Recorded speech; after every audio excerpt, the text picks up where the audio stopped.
Aceh Explore menampilkan halaqah dari Masjid Raya Baitur Rahman Banda Aceh. Subscribe, komen, like, dan share. Bismillahirrahmanirrahim. Assalamualaikum warahmatullahi wabarakatuh. Alhamdulillahi rabbil alamin. Alhamdulillahilladzi ahyana ba'dama amatana wa ilaihin nusyur. Asyhadu an la ilaha illallah wahdahu la syarika lah wa asyhadu anna sayyidana wa nabiyyana Muhammad sallallahu alaihi wasallam. Allahumma la ilma lana illa ma 'allamtana innaka antal alimul hakim wa tub 'alaina innaka antat tawwabur rahim. Rabbi shrah li sadri wa yassir li amri wa hlul 'uqdatam min lisani yafqahu qawli. Alhamdulillah, segala puji bagi Allah Subhanahu wa taala. Allah izinkan kita untuk hadir di subuh yang mulia ini, melakukan salat subuh berjamaah. Kita berdoa kepada Allah, semoga amal ibadah yang kita lakukan diterima di sisi Allah Subhanahu wa taala. Dan subhanallah, di pagi yang mulia ini, pada hari ini agak berbeda dengan pagi-pagi sebelumnya. Ada tamu-tamu Allah yang transit di Masjid Raya Baitur Rahman, Duyufur Rahman. Kita doakan semoga para jamaah haji yang insya Allah akan berangkat pada hari ini, kloter kedua, semoga menjadi haji yang mabrur, dimudahkan oleh Allah Subhanahu wa taala untuk melakukan rukun dan wajib haji secara sempurna, kembali ke Aceh dalam keadaan selamat dan mendapatkan kedudukan yang mulia di sisi Allah Subhanahu wa taala. Amin ya rabbal alamin. Salawat dan salam kita sanjung sajikan ke pangkuan junjungan kita baginda Nabi besar Muhammad sallallahu alaihi wasallam. Kaum muslimin sidang jamaah salat subuh yang dimuliakan oleh Allah, para pendengar Radio Baitur Rahman dan Radio RRI. Pada pagi ini kita akan bahas bagaimana fikih menggunakan uang elektronik ataupun uang digital. Sebagai contoh misalnya Bapak masuk jalan tol si Banceh, itu tidak bisa membayar dengan uang cash, tapi uangnya harus dimasukkan ke dalam kartu e-money, lalu kemudian ditempelkan di mesinnya, baru pintunya kebuka. Kalau di dalam e-money itu tidak ada uang, sampai besok pagi pun nggak akan pernah terbuka. Jamaah yang dimuliakan oleh Allah, ada juga yang kemudian disebut ada e-money, ya, kemudian uang elektronik, ada juga uang yang sifatnya digital. Dia dimasukkan ke dalam apakah namanya QRIS. Sebagai contoh misalnya ada alat pembayaran hari ini yang juga tidak menerima uang. Saya kemarin dari Surabaya menuju ke Banda Aceh, transit di Terminal 1 pindah ke Terminal 2.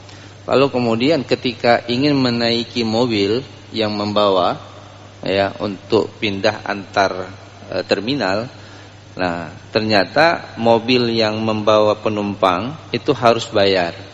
Jadi bukan free shuttle bus, bukan bus yang kemudian kita tidak perlu bayar, tapi berbayar. Ketika saya mau bayar, saya tanya berapa, cuma Rp5.000. Tapi Pak tidak boleh membayar secara cash. Ada barcode tertempel di mobilnya, silakan buka, scan pakai mobile banking Bapak, langsung transfer. Nah, jemaah yang dimuliakan oleh Allah Subhanahu wa taala, ini yang akan kita bahas pada pagi ini, bagaimana fikih penggunaan uang digital dalam transaksi keuangan yang hari ini semakin banyak dilakukan. Sehingga orang tidak perlu membawa uang dalam bentuk uang cash di kantongnya, tapi cukup membawa sebuah kartu, di dalamnya ada uang, ataupun kemudian masukkan ke dalam platform. Saya sebutkan saja sebagai pengetahuan kita, apakah itu GoPay, apakah itu OVO, apakah Link dan sebagainya. Uang itulah yang kemudian digunakan sebagai alat bayar ketika kita melakukan transaksi. Nah, jemaah yang dimuliakan oleh Allah Subhanahu wa taala, dalam fikih muamalah, segala sesuatu yang itu bisa kita gunakan untuk memenuhi hajat kebutuhan hidup kita, selama tidak bertentangan dengan nilai-nilai syariah, maka itu dibenarkan. Ada sebuah kaidah jemaah yang dimuliakan oleh Allah dalam fikih, al-wasailu laha ahkamul maqasid, bahwa sarana-sarana itu akan memiliki hukum yang sama sesuai dengan tujuannya. Kalau tujuan kita gunakan untuk kebaikan, maka sarana menuju kebaikan itu juga kemudian dibolehkan.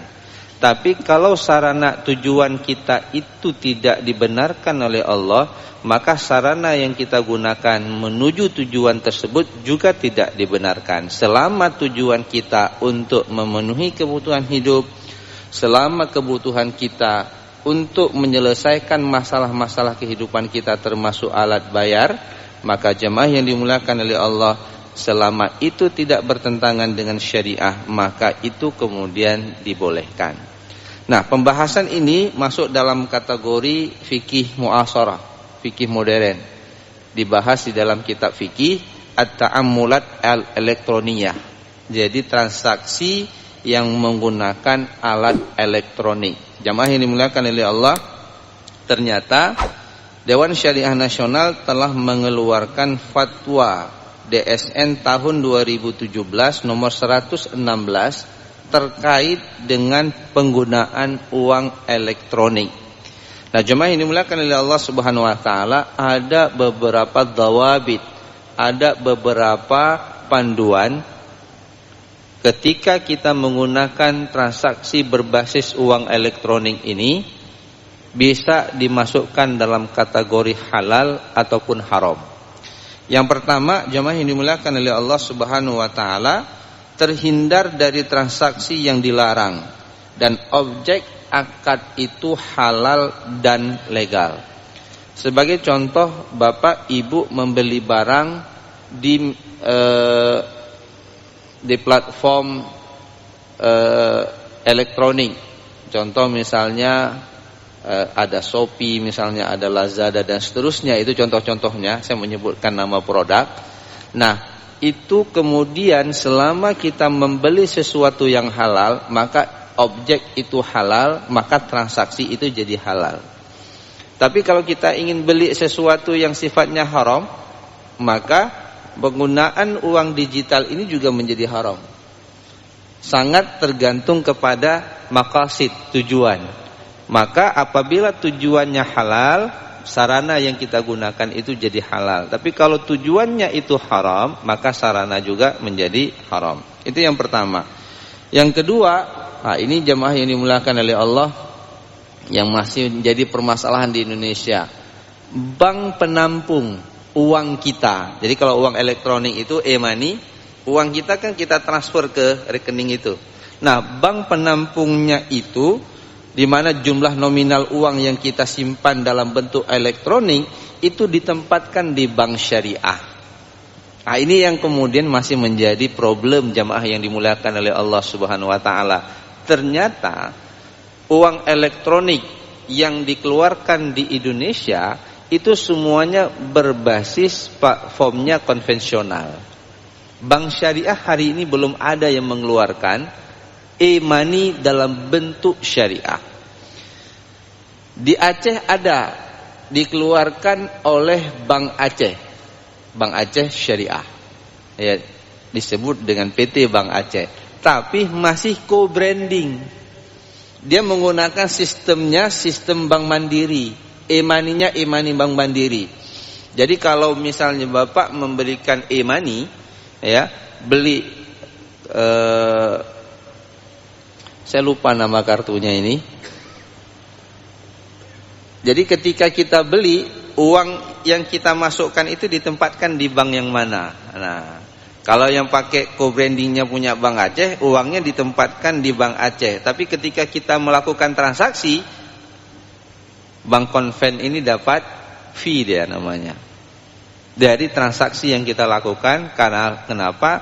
Jejaring elektroniknya masih menggunakan elektronik konven. Nah, jemaah yang dimuliakan oleh Allah Subhanahu wa taala, sampai hari ini sepengetahuan saya belum ada bank syariah yang mengeluarkan e-money secara syariah. Yang ada semuanya milik bank konven.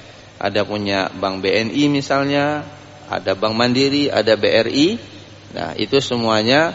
Nah, kalau kita beli yang punya mereka, berarti kita masukkan uang misalnya 1 juta untuk kita melakukan transaksi. Uang kita itu disimpan di rekening konven. Artinya uang kita juga digunakan untuk bisnis mereka. Nah, jemaah yang dimuliakan oleh Allah Subhanahu wa taala.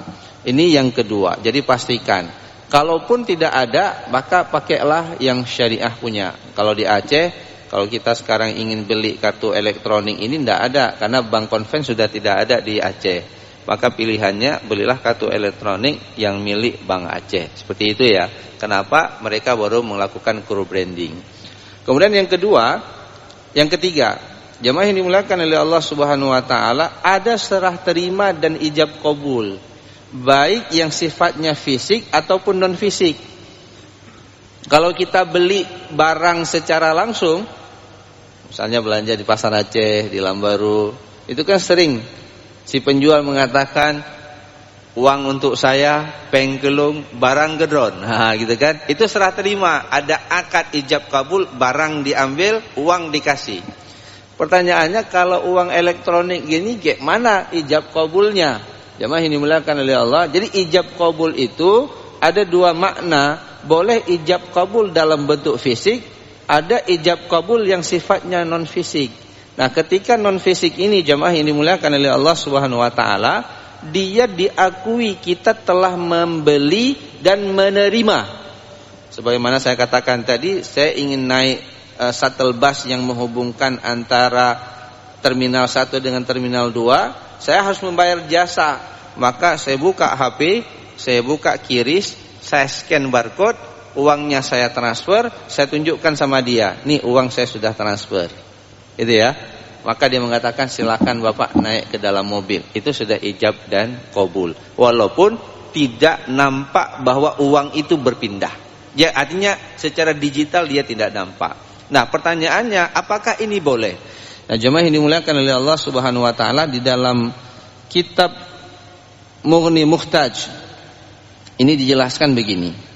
Yaqulu Khatib Syarbini li'anna syari'a atlaqal qabda wa anata bihi ahkaman wa lam yubayyinhu wa la haddan lahu fil lughah faraja'a fihi ila al-'urf.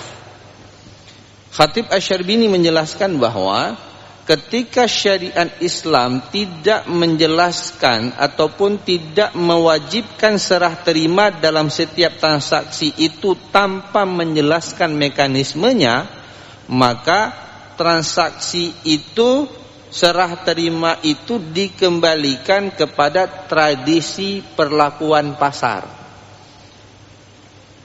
Kadangkala kita tidak bawa uang cash, kemudian pembayarannya itu kita transfer. Ini kan dia masuk ke rekening dia.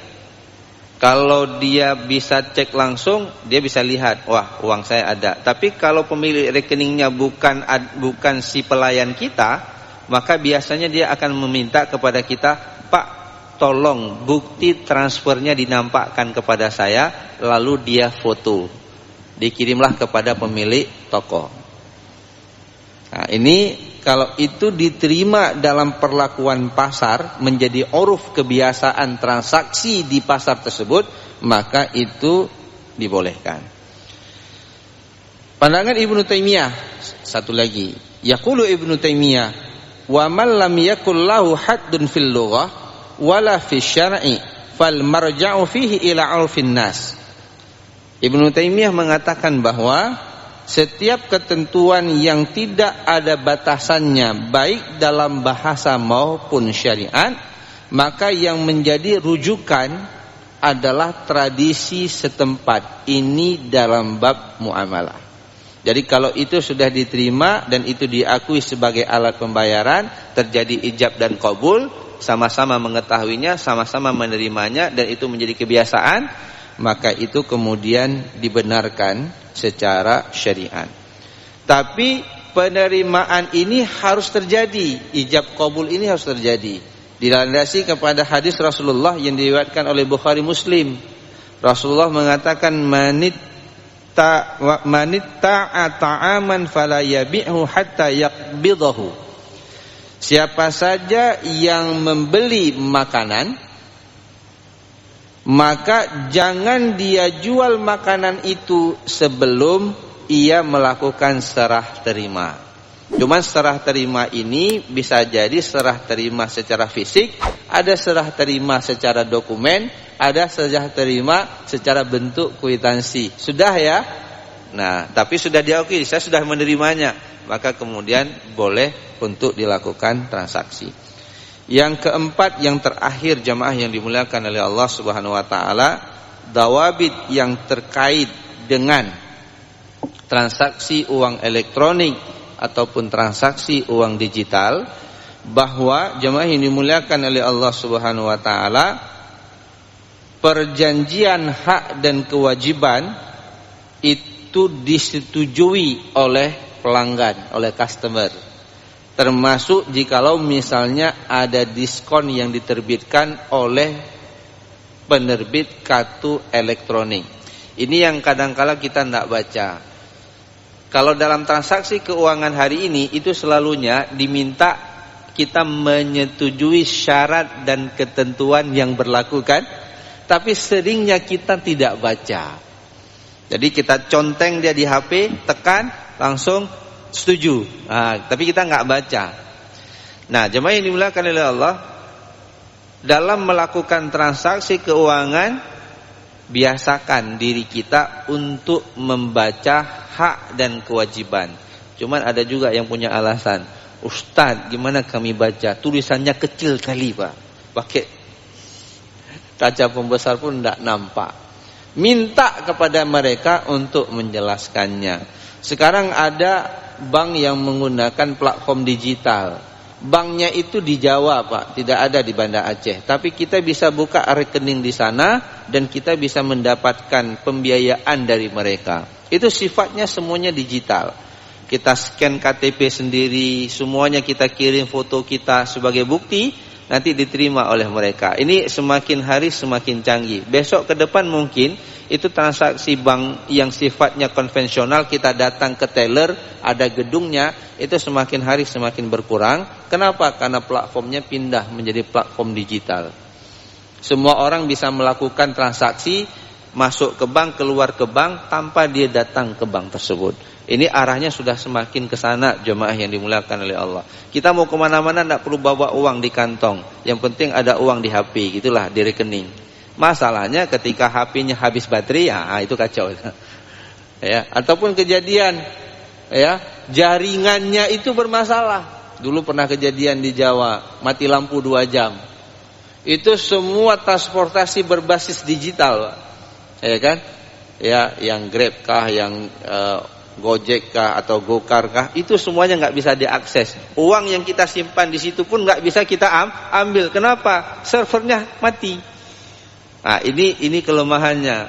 Sedangkan kalau kita model jadul Pak, uangnya pokoknya ada di kantong. Cuman kalau uangnya tebal kita bawa, disamperin sama pencuri Pak kan, karena uangnya jumlahnya banyak. Nah, jemaah ini dimuliakan oleh Allah, syarat dan ketentuan ini kita baca. Nah, apa akad yang digunakan? Nah, jemaah yang dimuliakan oleh Allah, itu menggunakan uang elektronik, itu akadnya akad wadiah. Kalau di bank syariah. Kalau di bank konven, ya akadnya tidak punya akad, ya sifatnya simpan uang di sana. Nah, kalau dia akad wadiah, maka biasanya sepengetahuan saya, otoritas jasa keuangan itu memberikan batas platform. Tidak mungkin kita naruh di uang elektronik ini, jamaah yang dimuliakan oleh Allah Subhanahu wa taala, dalam jumlah uang yang besar. Dulu saya ingat itu jumlah yang paling besar itu kita boleh tempatkan hanya 2 juta. Lebih dari 2 juta tidak bisa. Resikonya ada Pak. Ini uang elektronik kita pakai kartu e-money, tiba-tiba jatuh di masjid. Jatuh di masjid Pak. Beda dengan kartu ATM. Kalau kartu ATM ada PIN. Kalau kartu e-money tidak ada PIN. Siapa yang dapat kartu elektronik itu dia dapat uang Pak. Dan dia bisa menggunakan, karena hanya menggunakan tap. Dia tap misalnya di pintu tol, ataupun nanti ada kita makan di restoran, dia menerima e-money, dia ambil, dia tempel kartunya di mesin dia, itu terjadi transfer uang tanpa meminta verifikasi ataupun password PIN. Nah, ini yang juga menjadi isu. Artinya kalau uang kita ada di situ lalu diambil sama orang, nah ini nggak bisa dikejar. Siapa sebenarnya yang mengambil uang kita, dan dia bisa menggunakan secara ya mudah. tanpa, kalau ATM nggak bisa, kan diminta dulu passwordnya dan seterusnya. Nah, maka bank penerima itu pakai akad wadiah. Apa akad wadiah? Titipan uang, Pak. Uang kami titipkan di bank Bapak. Kami bisa menggunakan 24 hours, 24 jam, kapanpun kami inginkan. Artinya apa? Bank syariah tidak mungkin menjadikan uang kita diputar dalam bentuk pembiayaan, karena ada resiko.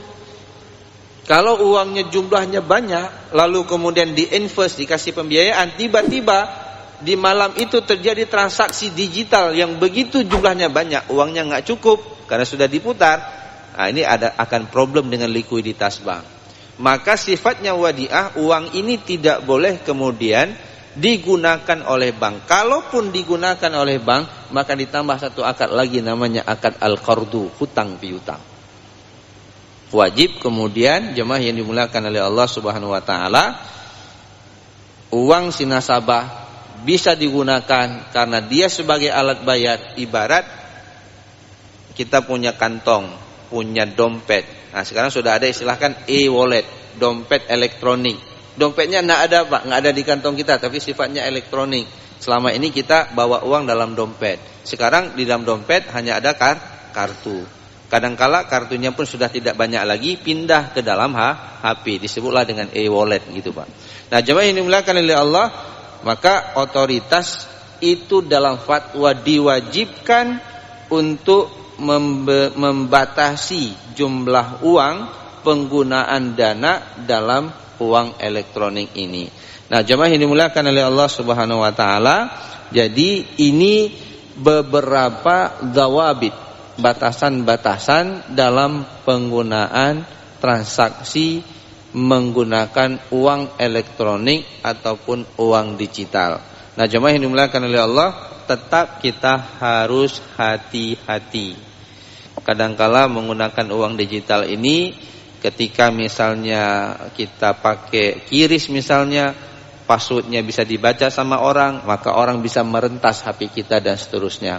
Oleh karena itu, kesadaran kita menggunakan uang yang sifatnya digital ataupun elektronik, Bapak beli e-money, kartunya ditaruh serampangan, maka bisa digunakan untuk belanja oleh siapapun. Ketika itu bisa digunakan oleh siapapun, maka aset dan uang yang kita miliki akan mudah sangat untuk hilang. Nah, jemaah yang dimuliakan oleh Allah, inti dari kajian kita pada subuh ini bahwa selama uang digital ataupun uang elektronik kita gunakan untuk hajat kebutuhan kita, dan itu bisa memudahkan kita dalam melakukan transaksi ekonomi yang kita butuhkan, selama itu tujuannya untuk kemaslahatan bukan untuk maksiat, maka itu dibenarkan secara syariah. Maka pastikanlah bahwa tujuannya halal, kemudian tempat kita menempatkan uangnya itu adalah tempat yang dipastikan syariah. Dan yang ketiga, jemaah yang dimuliakan oleh Allah, pastikan ketika transaksi itu terjadi ijab dan qabul, maka insya Allah kita telah memenuhi unsur-unsur syariah dalam transaksi ekonomi berbasis digital. Hadanallahu wa iyyakum ajma'in. Wallahu muwaffiq ila aqwamit thariq. Assalamualaikum warahmatullahi wabarakatuh.